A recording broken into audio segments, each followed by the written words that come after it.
但係而家咧，我另外嗰隻唔知係咪之前就係就得太會。而家咧瞓覺咧，我瞓唔到覺，係我背脊緊晒啦。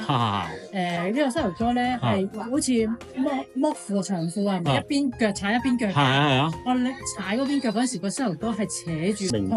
好嗱，你呢個同上次個情況唔同喎。係啊。上次嘅膝頭哥咧係退化得嚟咧係輕微好易搞嘅，今次呢個咧係有炎症擴散，條筋有收縮嘅狀態，係有少少分別，但係咧對我嚟講，你就係聽我噏兩句都未睇過膝頭哥。唔使睇啊，因為我睇嗰啲病睇好多。呢個位咧，我覺得係真係冇痛㗎。係啦，呢度好翻咗啦，啱啦。但係咧，而家咧我係後邊咧好似好脹。嗰條筋腫咗。即屈，真係伸唔到，跟住之後咧瞓覺又瞓唔到成個人。你呢度後面有發炎啊？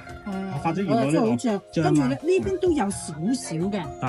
呢邊冇嗰度咁犀利，呢度少啲。會有少少。如果你呢度再搞唔好咧，呢度就會擴散佢由呢度擴散咗嚟呢度㗎。呢個亦都係咁。陣間呢邊痛又就翻嚟。喂，你有冇食錯嘢定咩㗎？